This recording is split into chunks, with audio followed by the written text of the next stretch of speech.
Morning everyone. আজকে আরও একটা নতুন ভ্লগ নিয়ে তোমাদের সামনে হাজির হয়েছি।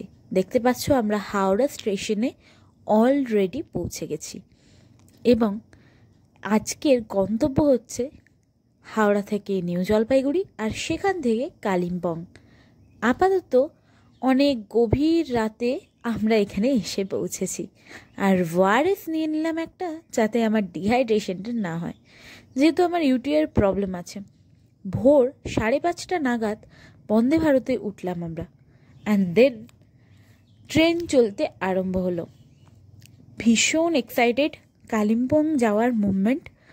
রিসেন্টলি আমি কলেজ থেকে ফিরেছি এবং আমার ঠাকুমার শ্রাদ্ধ ছিল, সেই ঘটনাও তোমাদের দেখিয়েছি।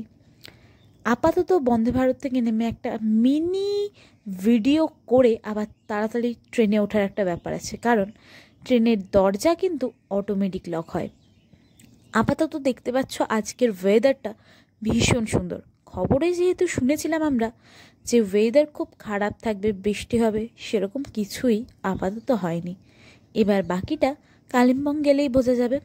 দেখতে পাচ্ছ শান্তিনিকেতন ছাড়ছে ট্রেন, আর আমি আপাতত ভীষণ ঠান্ডার মধ্যে কাঁপতে কাঁপতে বাইরের পরিবেশটা উপভোগ করছি। মালদা ঢুকতে না ঢুকতেই এই সুন্দর আমের বাগানটা আমার যেন মন ভরিয়ে দিচ্ছিল, ভীষণ নজর কাড়ে।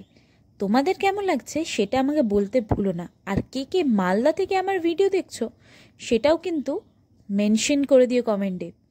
মালদায় আম বিখ্যাত আমরা সবাই জানি, সেহেতু আমের গাছ দেখতে দেখতে এবার আমরা পৌঁছে গেছি ফারাক্কাতে। ফারাক্কার জলবিদ্যুৎ কেন্দ্র, যেটা আমরা ছোটোবেলায় ভূগোল বইয়ে পড়েছি, এটাই দেখতে পাচ্ছ সেই জলবিদ্যুৎ কেন্দ্র। এবং এই জলবিদ্যুৎ কেন্দ্র পেরিয়ে আমরা ফারাক্কা ব্রিজের কাছে এবং ফারাক্কা ব্যারেজ, যেখান থেকে টারবাইন ঘুরিয়ে জলবিদ্যুৎ উৎপন্ন হয়, সেখানেই যাব। মহানন্দা নদীর উপর দিয়ে আমাদের ট্রেন খুব সুন্দরভাবে যাচ্ছিল এবং নদীটা কিন্তু বেশ বড়, দেখতেও বেশ ইউনিক। ফারাক্কা ব্রিজ পেরোনোর পরেই আসে মহানন্দা নদীর এই বিশাল অংশটা, আর ওপারে রয়েছে বাংলাদেশ।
এবার নিউ জলপাইগুড়ি ঢোকার পালা, আর দেখতে পাচ্ছ কত চা বাগান রয়েছে, যেটা দেখলে মন কিন্তু জুড়িয়ে যাবে। কালিম্পংয়ে অবশ্য চা বাগান বেশি নেই। আর আমাদের ট্রেন থেকে নামার পর গন্তব্য হলো কালিম্পং। আর এই যে জঙ্গলটা দেখতে পাচ্ছ, ভীষণ মনোরম, তবে বেশ ভয়ঙ্কর বটে, কারণ বাইসন, হাতি, বন্য হরিণ, গন্ডার সব কিছুরই উৎপাত রয়েছে এখানে। এটাই সেই বিখ্যাত জলদাপাড়া অভয়ারণ্য, যেটা আমরা ভূগোলের পাতায় বহুবার পড়েছি।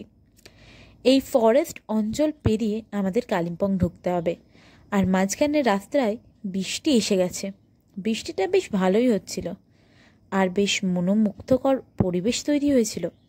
যেটা ভীষণ সুন্দর লাগছিল। বৃষ্টি দেখলে কার না ভালো লাগে বলো? আর তাছাড়া এই পাহাড়ের বৃষ্টি আরও মনকে কেড়ে নেয়, যেটা ভীষণ মনোমুগ্ধ হয়। তিস্তা নদী পেরিয়ে এই পাহাড়ি এরিয়াগুলো আমার তো মন প্রাণ জুড়িয়ে নিচ্ছিল। কারণ প্রায় 2 বছর পর, কাশ্মীর ট্রিপের পর পাহাড় দেখা এই দ্বিতীয়বার। ডিউটির মাঝখানে এইরকম ছুটি খুব একটা পাওয়াই যায় না। আমরা ফাইনালি এই আঁকা বাঁকা পথ পেরিয়ে পৌঁছে গেছি আমার স্পেশাল হোমস্টেতে। আর হোমস্টের নজারাটা আমি এক ঝলক তোমাদের সাথে শেয়ার করে নেব।